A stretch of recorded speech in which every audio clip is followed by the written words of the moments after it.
বাড়তি কর্মঘণ্টা নিয়ে আন্দোলন এবং প্রতিবাদের ইতিহাস পৃথিবীতে নতুন নয়। এবার সপ্তাহে ৬ কর্মদিবসের নতুন সিদ্ধান্তের বিরুদ্ধে উত্তাল গ্রিস। দেশ জুড়ে জন্ম দিয়েছে সমালোচনার। ধীরে ধীরে গোটা ইউরোপ যখন কর্মদিবস ৪ দিন করার দিকে ঝুঁকছে, তখন গ্রিস সরকার কর্মদিবস বাড়িয়ে ৬ দিন করার নতুন পদক্ষেপ নিয়েছে। ১ জুলাই থেকে চালু হয়েছে নতুন নিয়ম।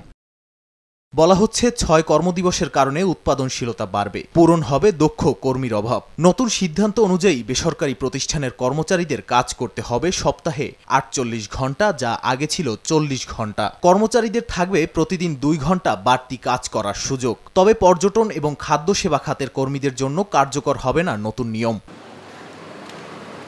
গ্রিসের প্রধানমন্ত্রী কিরিয়াকোস মিচোতাকিস বলেন, এই উদ্যোগের কারণে বেতন বহির্ভূত ওভারটাইম এবং অঘোষিত শ্রম ঘণ্টার সংকট লাঘব হবে। গ্রিসে গত কয়েক বছর ধরে তুলনামূলকভাবে কমছে জনসংখ্যা, দেখা দিয়েছে দক্ষ কর্মীর অভাব। নতুন কর্মদিবসের কারণে সেই সংকট কিছুটা হলেও কেটে যাবে বলে মনে করেন তিনি। নগদের কাছে সব গ্রাহকই প্রিয়, তাই তো সারা দেশে ক্যাশ আউট চার্জ সবচেয়ে কম।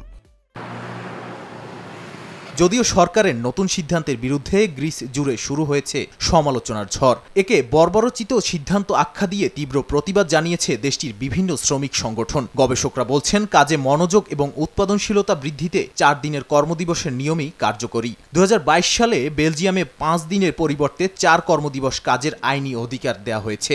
একইভাবে যুক্তরাজ্য, জার্মানি, কানাডা, জাপান এবং দক্ষিণ আফ্রিকাতে ৪ কর্মদিবসের নিয়ম চালুর উদ্যোগ নেওয়া হয়েছে।